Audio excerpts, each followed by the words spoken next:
So far this winter I have been boating once a week, visiting lochs in my local shire. December brought the first cold snap of weather, and for almost a week it was windy, rain, sleet and snow in higher grounds. Then, when the rain stopped, I was keen to get my boat fix and rowing exercise by visiting Loch Lubnaig. Loch Lubnaig is situated between Callander and Trossach in the Trossachs. It is approximately 3.5 miles long.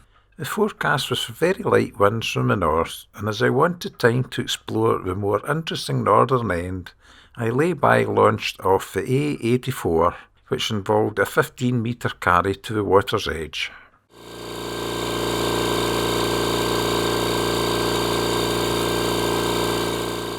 I arrived at 8:30 a.m. and let the electric pump do its work, as I carried the rest of my gear from car to boat.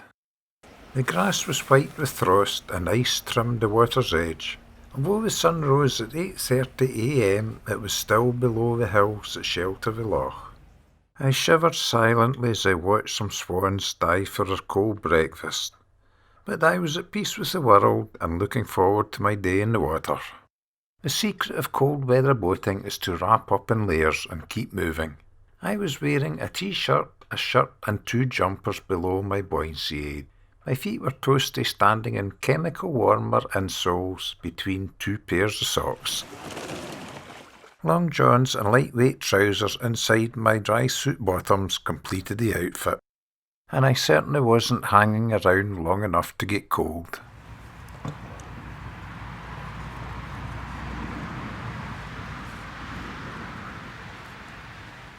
In fact, as I headed off up the loch, I found rowing with all those layers on was reasonably warm work.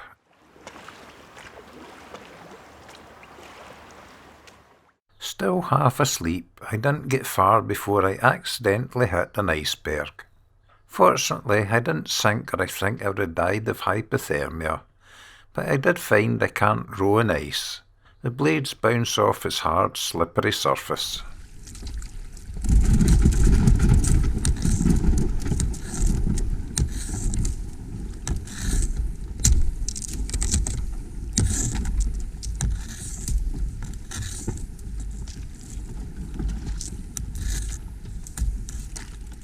Lessons learned, and once I broke free, I decided to cross across to the now sunny side of the loch.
It was a truly wonderful winter's morning to be out and about, even in a small rowing boat. The problem of rowing a boat in the traditional manner is you're facing backwards, so it's difficult to see where you're going. So it didn't take long before I hit another iceberg.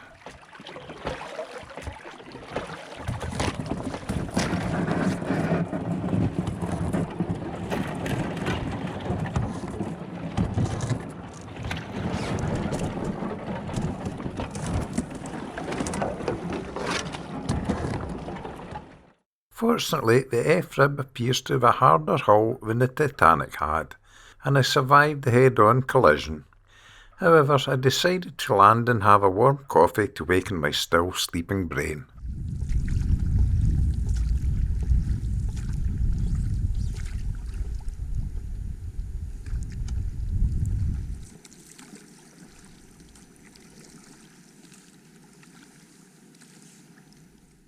Unfortunately, I couldn't see any decent hard shore in this area, so I decided to have a crash landing into the reeds.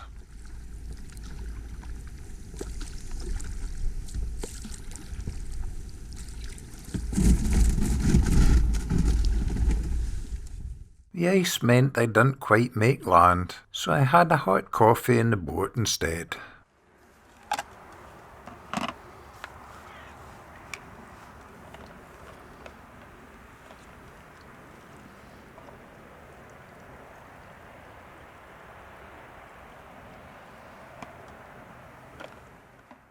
I was full of the joys of spring, slurping hot coffee in this winter wonderland. And as my feet were warm in their chemically heated insoles, I then waded ashore for a look around.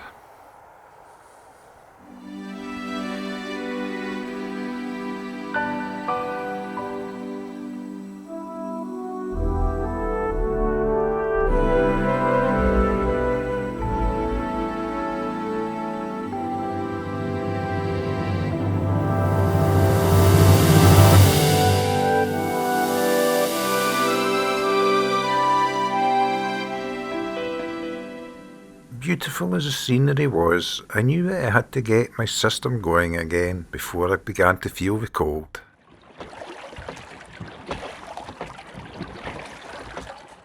A warming workout in the oars soon had me heading south towards the old boathouse.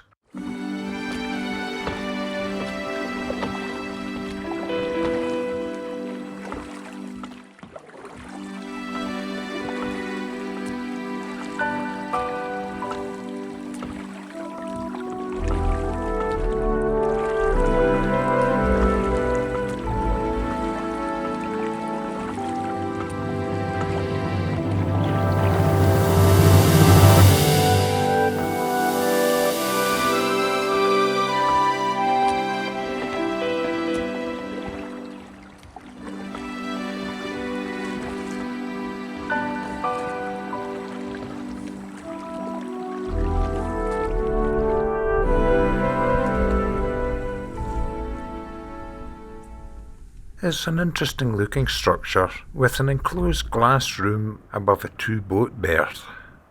Not that there were any other boats in sight, not even people. I shared the whole loch with only the swans and some ducks.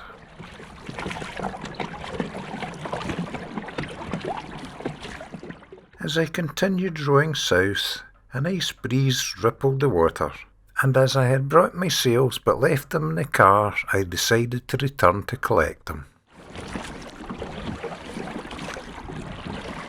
After rowing the half-mile back to the car, Sod's law dictated that the breeze should stop and the loch was calm again. Not that I really cared, as I was enjoying my day.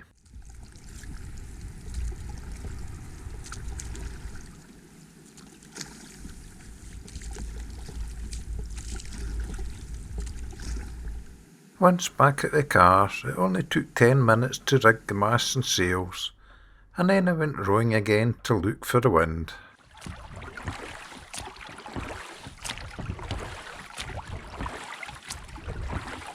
And soon I was heading back to the boathouse again, at a snail's pace, as there was still very little wind.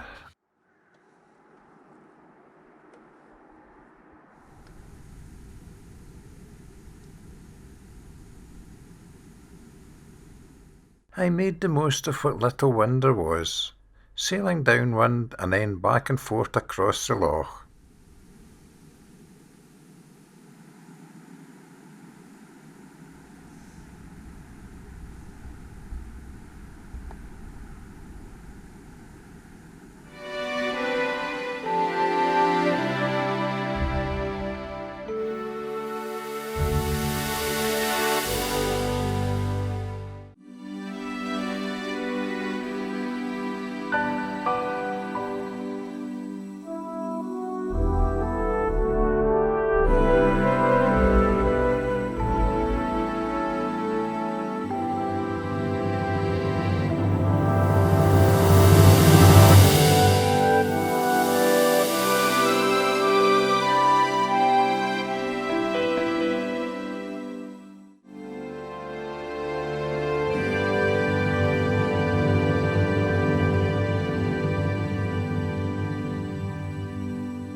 After an hour or so of fast drifting, I soon got bored and started comfort eating. It was also very cold just sitting, so I decided to land for a warm-up walk. This clip gives a good sense of scale to the sails. They are small, but it is intentional. When I eventually get a dry and windy day, I don't want to overstress the mast stays, the sailcloth or lee bores. Because Loch Lubnaig is shielded from the winter sun by surrounding hills, I was now quite chilled, so decided to furl the sails and start rowing it until I heated up again.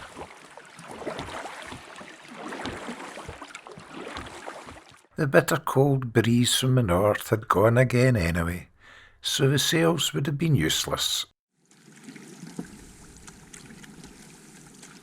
The exercise soon warmed me again, but when I got halfway down the loch I decided I had gone far enough, so turned back towards the northern end where I'd left the car.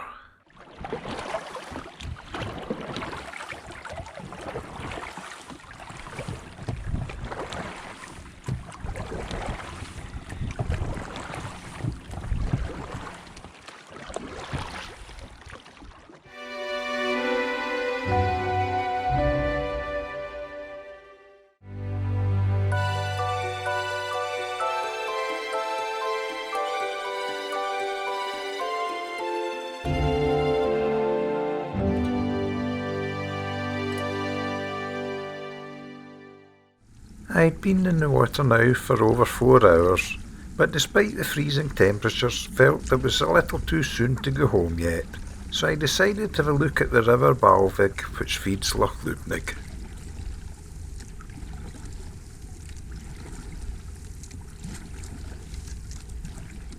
The flat calm water now reflected the landscape perfectly, and the silence of the scene, broken only by my rowing action, was very relaxing.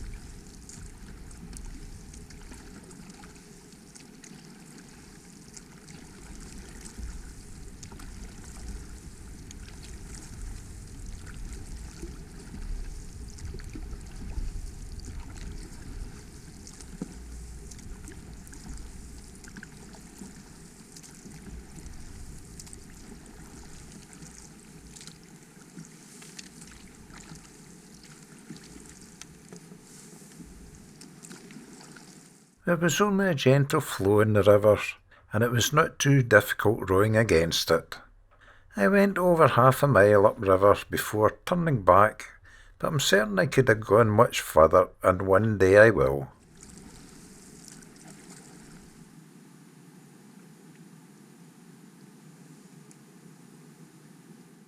On the way back I just went with the flow, and only used the oars to steer.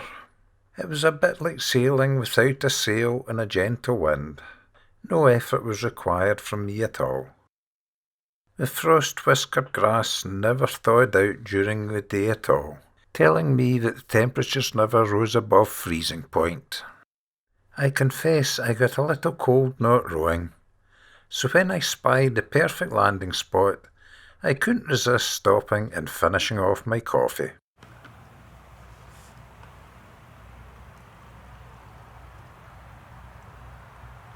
As I happily slurped, I couldn't help but admire the lovely views of the area.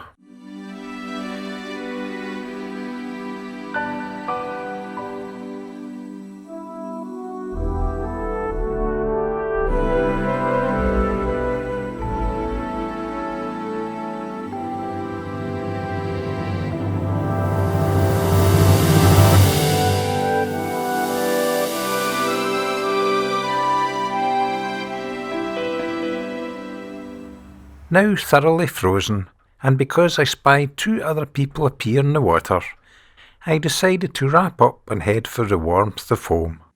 I had thoroughly enjoyed my cold December day on the water. Thanks for watching.